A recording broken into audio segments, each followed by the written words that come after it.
ఉపరితల ఆవర్తన ప్రభావంతో ఉత్తరాంధ్రలో విస్తారంగా వర్షాలు పడుతున్నాయి. మరొక 24 గంటల్లో వాయువ్య బంగాళాఖాతంలో అల్పపీడనం ఏర్పడనుంది. వీటి ప్రభావంతో మరొక 3 రోజుల పాటు భారీ వర్షాలు నమోదవుతాయని విశాఖ తుఫాను హెచ్చరికల కేంద్రం ప్రకటించింది. ఆరెంజ్ అలర్ట్ జారీ చేసింది. అటు అల్లూరు జిల్లాలో జలపాతాలు ఉధృతంగా ప్రవహిస్తున్నాయి. దీంతో చాపరాయి, డుడుమా, సరియా టూరిజం కేంద్రాలను అధికారులు తాత్కాలికంగా మూసేశారు. అటు విశాఖ తీరం అలజడిగా మారింది.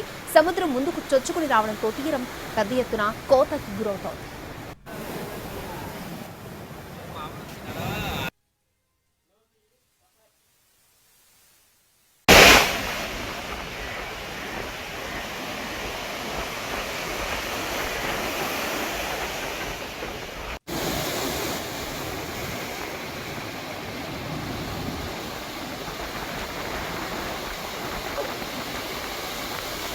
అటు బంగాళాఖాతంలో అల్పపీడనం ఏర్పడనుండడంతో ప్రభుత్వం అలర్ట్ అయింది. ఇప్పటికే ఉత్తర కోస్తా జిల్లాలో పలు చోట్ల వర్షాలు పడుతున్నాయి. దీంతో హోంమంత్రి అనిత రైన్స్ పై సమీక్ష నిర్వహించారు.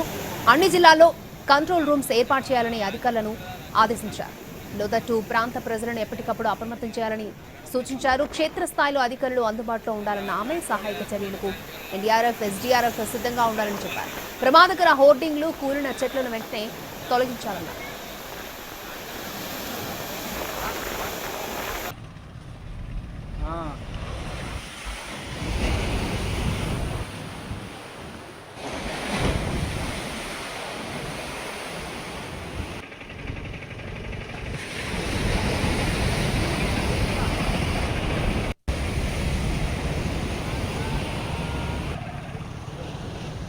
ఉపరితల ఆవర్తనం ప్రభావంతో ఉత్తరాంధ్రలో విస్తారంగా వర్షాలు పడుతున్నాయి. మరొక 24 గంటల్లో వాయువ్య బంగాళాఖాతంలో అల్పపీడనం ఏర్పడనుంది.